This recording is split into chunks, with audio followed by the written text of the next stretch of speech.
You've got something major you want to do, but you don't know where to start? Here is the real tea. None of us really know. But in this video, I'm going to spill the tea and share with you how I got started and give you 3 key takeaways to help you get started on whatever it is you want to do.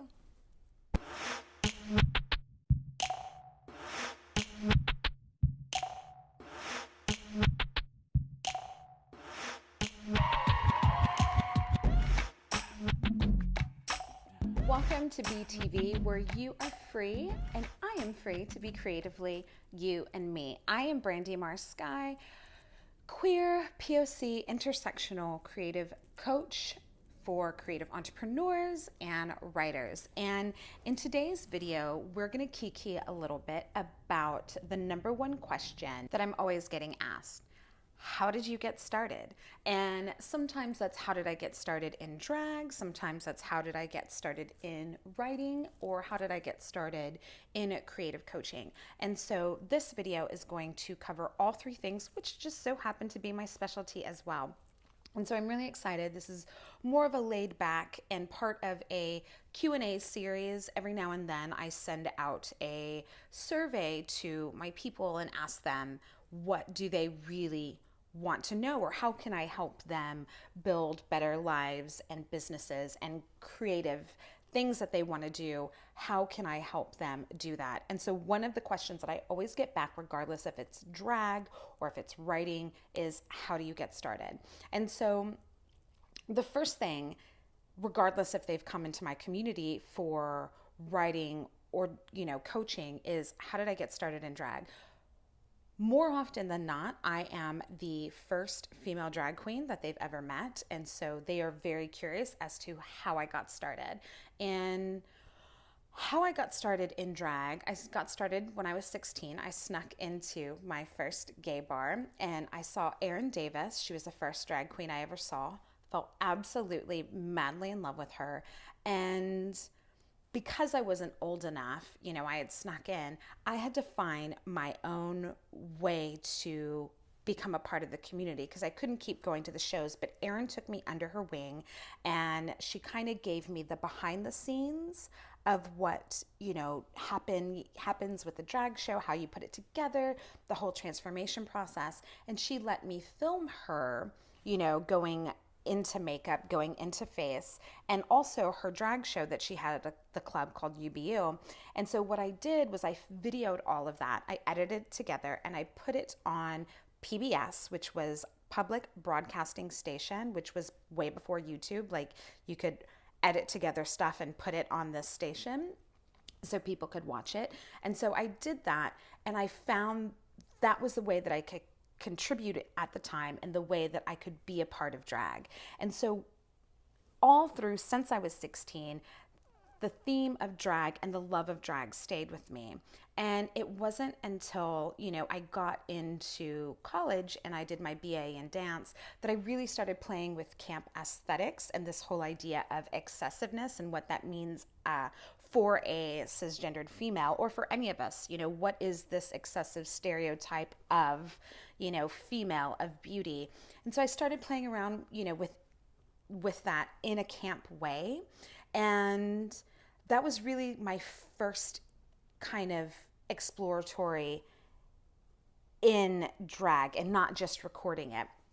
And then when I moved on to do my master's in women's studies, that was my focus. It was gender performance and LGBTQ studies and drag. And so I wrote my thesis on female drag queens. And around that time, I started working at the Resource Center.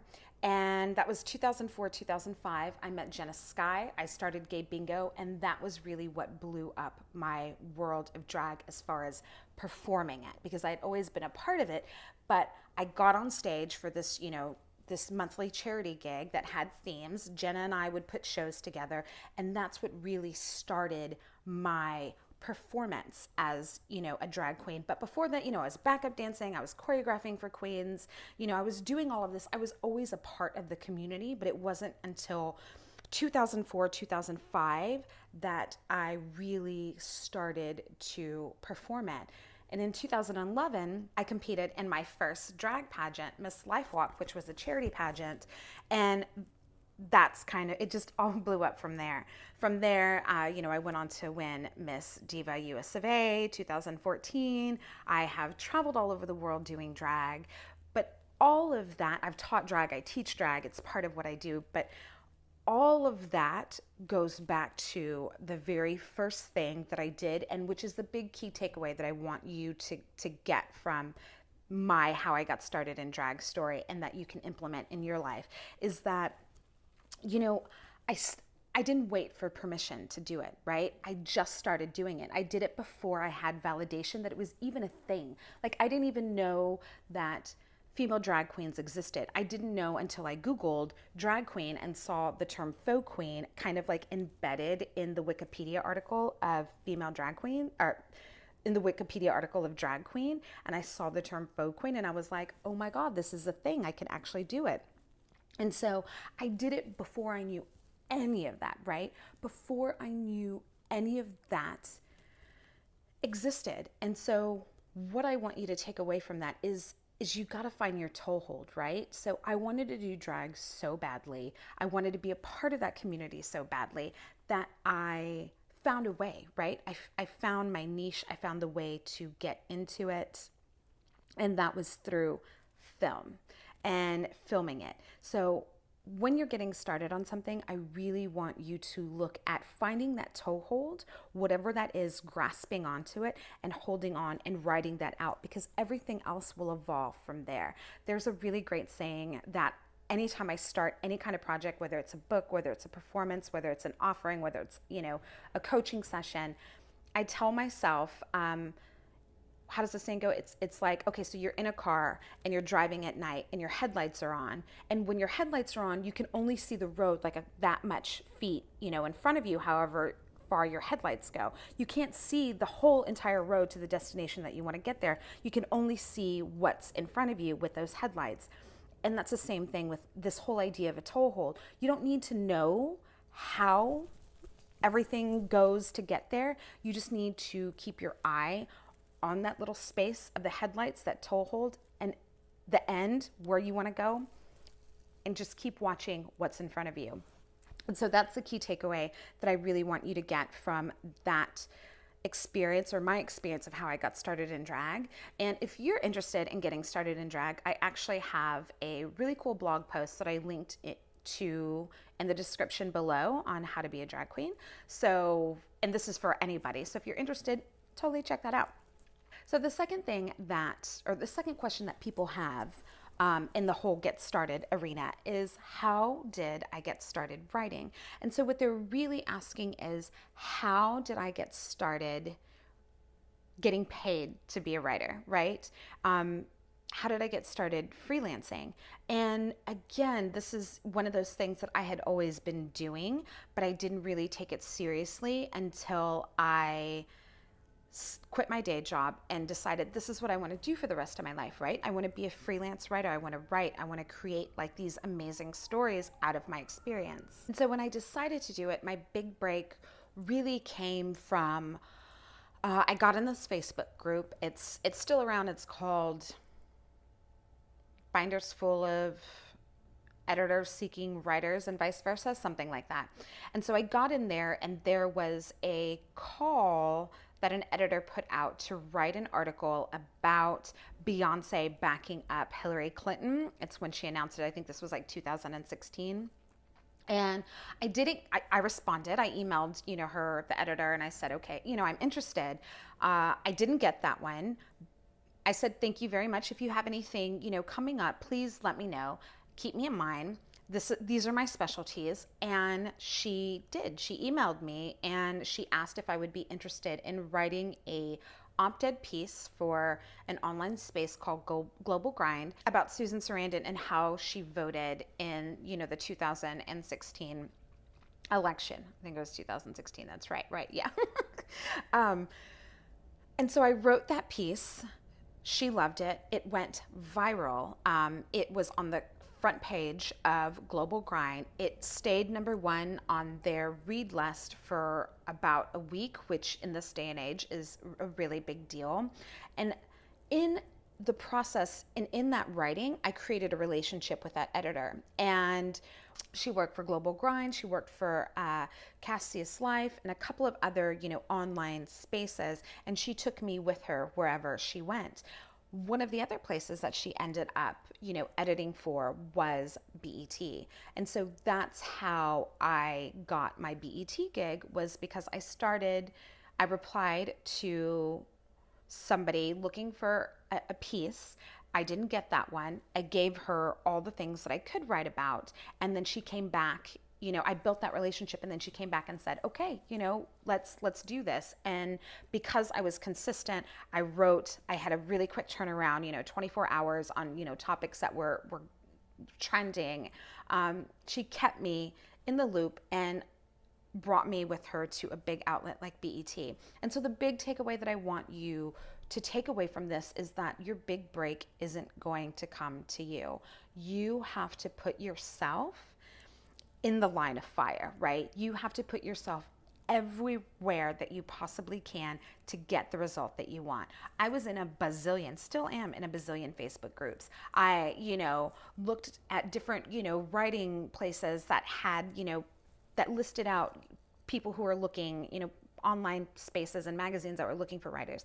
I put myself in the line of fire for, law of attraction, alignment, whatever you believe in, to hit me from all of these different angles. And that created the big break that I needed to break through that barrier of newbie writer to seasoned writer in this, nonfiction space. And that's still the mentality and the, what is the word, the way that I'm entering in my transition now, away from like this op-ed journalism space into creative literary nonfiction.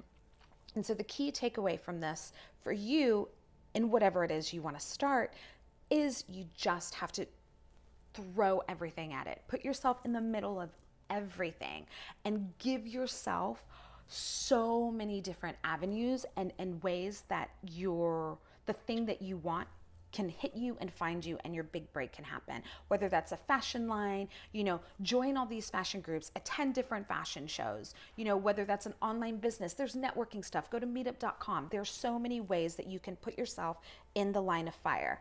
Put yourself in the line of fire. And if you're interested in writing, if writing is your gig, I am actually developing a online writing course. Not really a course, I don't really like that word, but a guide and a mentorship on how to move from newbie into creating your story, into finishing it and pitching it. And so if you're interested in that, you can, in the description below, I have a link to sign up to join the VP, the VIP, the VP, or that too. Very person would be without the important. Okay, the VIP launch list, which will tell you when this bad boy, this writing thing, is getting going and launching into the world. Ta-da! Okay, so the third and final thing that people normally ask in how I got started was, how did I get started coaching?